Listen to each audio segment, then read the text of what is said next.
ദൈവം തുറക്കുന്നവനാണ്, അതേപോലെ ദൈവം അടയ്ക്കുന്നവനുമാണ്.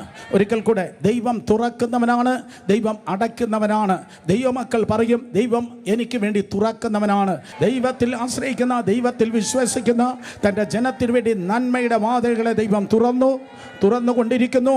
മേലാലും തുറന്നു തന്നെ ആയിരിക്കും. ഇന്നലകളിൽ തുറന്ന ദൈവം ഇന്ന് തുറന്നു കൊണ്ടിരിക്കുന്ന ദൈവം മേലാലും നിനക്കായി വാതിലുകളെ തുറക്കും. പക്ഷെ നിനക്കൊരു ശത്രുവുണ്ട്.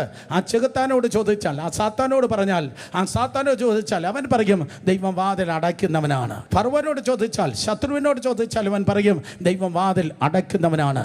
സ്തോത്രം. ശത്രുവിൻ്റെ വാതിലിനെ അടയ്ക്കുന്നു, നിനക്കായി നന്മയുടെ വാതിലിനെ ദൈവം തുറക്കുന്നു. ഫറവോന്റെ വാതിലിനെ ദൈവം അടച്ചു, വാഗ്ദത്തത്തിൻ്റെ വാതിൽ ദൈവം തുറന്നു. വാഗ്ദത്തത്തിൻ്റെ വാതിൽ മുന്നിൽ തുറക്കുമ്പോൾ പിന്തുടരുന്ന ഫറവോന്റെ വാതിലിനെ അടയ്ക്കുന്നവനാണ് കർത്താവ്. നിന്നെ പിന്തുടരുന്ന വിഷയങ്ങളുണ്ടായിരിക്കും, നിന്നെ പിന്തുടരുന്ന കേസുകളുണ്ടായിരിക്കും, നിന്നെ പിന്തുടരുന്ന രോഗങ്ങളുണ്ടായിരിക്കും, നിന്നെ പിന്തുടരുന്നതായ അറുത്തുകീറമെന്ന് പറയുന്ന ഓപ്പറേഷൻ്റെ ഭീഷണി ഉണ്ടായിരിക്കും. ആ പിന്തുടരുന്നതിനെ ദൈവം പിന്നിൽ അടയ്ക്കുന്നു. ഇന്ന് വരെ കണ്ടതിനെ ഇനിമേലാൽ കാണുകയില്ല. പിൻപിൽ ശത്രുവിൻ്റെ വാതിലിനെ അടയ്ക്കുന്നവനാണ്, മുന്നിൽ നന്മയുടെ വാതിൽ ദൈവം തുറക്കുന്നവനാണ്.